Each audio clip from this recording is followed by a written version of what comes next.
बांग्लादेश की prime minister Sheikh Hasina साहिबा India पहुंच रही हैं और उनका ये वाला जो इंडिया का दौरा है ये इनके पिछले विजिट से थोड़ा डिफरेंट है। डिफरेंट इस हवाले से है कि पहले अगर ये इंडिया जाती थी तो इनके जाने से कई दिन पहले मीडिया को पता होता था कि क्या क्या एग्रीमेंट्स होंगे, क्या क्या MOUs साइन होंगे, लेकिन इस मरतबा सरप्राइजिंगली मीडिया को ज़्यादा कुछ पता नहीं है। थोड़ा बहुत उनको आइडिया ज़रूर है कि क्या क्या बातें होंगी, लेकिन ज़्यादा कुछ पता नहीं है।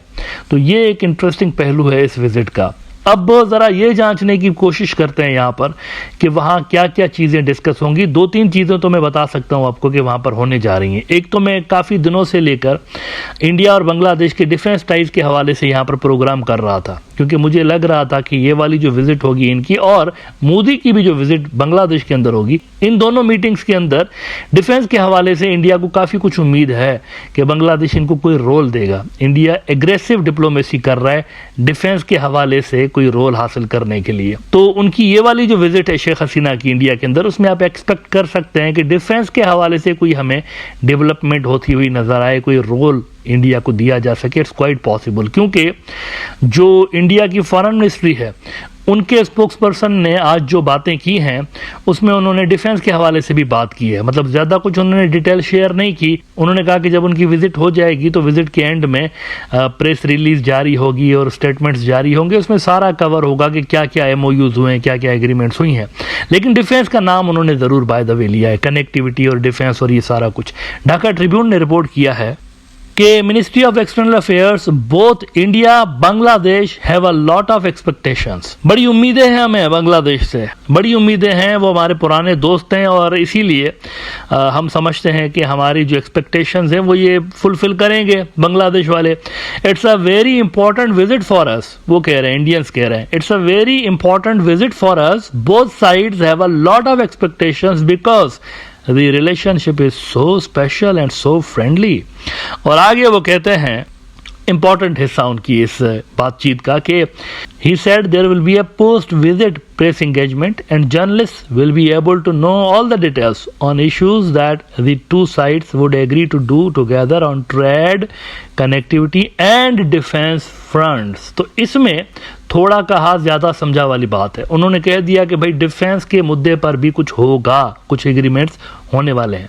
इसका मतलब है कि इंडिया जो रोल चाह रहा था अगर उनको पूरी तरह से ना भी मिले तो पार्शली कुछ ना कुछ गालिबन अवामी लीग की सरकार उनको यहाँ पर इस हवाले से भी रोल देने को तैयार है। दूसरी बात यहाँ पर मैं आपको बता दूं कि एक और हो सकता है कि एक और line of credit India offer करे बांग्लादेश को। It is quite possible. पहले से ही उन्होंने काफ़ी सारी दे कर रखी हैं, वो बांग्लादेश मतलब यूज़ ही नहीं कर पाता है।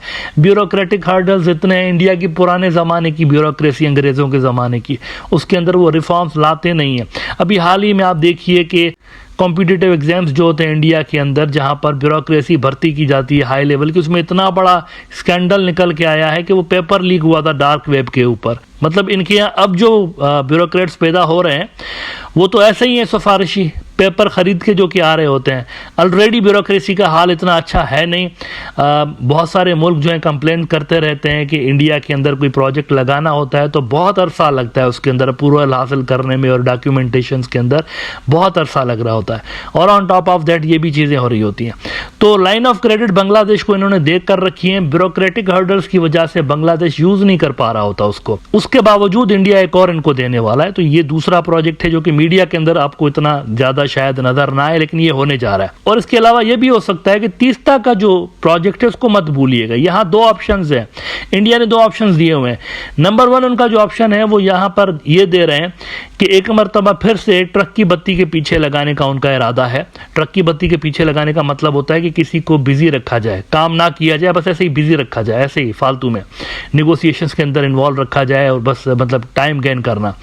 तो यहाँ पे तीस्ता रिवर के पानी का जो शेयरिंग का मुआहदा है ना, उस हवाले से कोई बात हो सकती है, कोई एलामिया हो सकता है, अनाउंसमेंट आ सकती है जिसको मीडिया बड़ा करके दिखाए। एक मरतबा ये रिजॉल्व हो चुका है मसला 2011 में। यहाँ पर आपको बताया था तीस्ता का जो मसला है हल हो चुका है।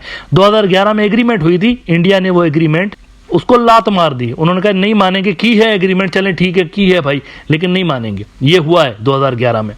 अब दूसरी मर्तबा फिर से हो सकता है कि इस इशू के ऊपर दोबारा से एग्रीमेंट हो जाए, अब नहीं तो कुछ अर्से के बाद। It is also quite possible. ये असल में तीस्ता का जो मुद्दा है, यूं समझे कि टॉप के जो 2-3 मुद्दे हैं जो कि डिस्कस होंगे, उसमें ये भी है तीस्ता का। और इसी हवाले से इंडिया ये भी गालिबन कोशिश करने जा रहा है कि जो ये लाइन ऑफ क्रेडिट ऑफर करेंगे उसको लिंक कर दिया जाए, आखिरी ऑप्शन उनका, उसको लिंक कर दिया जाए चाइना के साथ। यानी चाइना जो प्रोजेक्ट लगाएगा यहां पर वो इंडिया की लाइन ऑफ क्रेडिट से किया जाए। तीस्ता का जो प्रोजेक्ट है वो इंडिया की लाइन ऑफ क्रेडिट को यूज करते हुए किया जाए, ये भी हो सकता है, इस पर भी बातचीत होगी। और इसके अलावा वो जो रेल के नेटवर्क्स यहाँ पर बिछेंगे और ये सारा कुछ, उसकी कनेक्टिविटी के हवाले से भी यहाँ पर कुछ एग्रीमेंट्स और ये एक्सपेक्टेड हैं। अच्छा, इनका ये जो दौरा होगा इसमें ये मोदी से मिलेंगी, इंडिया के जो नायब वजीर आजम है, वाइस प्रेसिडेंट है, उनसे भी शेख हसीना मिलेंगी, प्रेसिडेंट से भी मिलेंगी। काफ़ी इनका मसरूफ़ ये दौरा होगा, मसरूफ़ विजिट होगा। बहुत सारी मीटिंग्स हैं इनकी वहाँ पर, बहुत सारे प्रोग्राम वहाँ पर शेड्यूल किए गए हैं। लेकिन देखना यह है कि अगर कंट्रोवर्शियल मुद्दे, क्योंकि बहुत सारे ऐसे हैं, वो भी डिस्कस होंगे इसके अंदर। जैसे कि मैंने कहा, तीस्ता एक कंट्रोवर्शियल मुद्दा ऑलरेडी बन चुका है। इंडिया अगर अब आता है इस मुद्दे के अंदर तो अपोजिशन वाले ज़रूर शोर मचाएंगे। वैसे इसी महीने बांग्लादेश की जो प्राइम मिनिस्टर हैं शेख हसीना साहिबा, वो पार्लियामेंट के अंदर कह चुकी हैं कि हम चाइनीज़ प्रपोजल को रीड कर रहे हैं, स्टडी कर रहे हैं, इस मुद्दे को लेकर, तीस्ता मुद्दे को लेकर चाइनीज़ प्रपोजल को हम स्टडी कर रहे हैं, कंसीडर कर रहे हैं। ये उन्होंने कहा हुआ है इस महीने अपनी पार्लियामेंट के अंदर। तो अगर अचानक से बहुत बड़ा कोई घुमाव आ जाए इसमें और बिल्कुल ही साइडलाइन कर दें चाइना को यहाँ से, तो ये इतना अच्छा होगा भी नहीं। अगले महीने वो वैसे ही जा रही है चाइना, और वो वाला जो चाइना का विजिट है वो भी ऐसा ही है।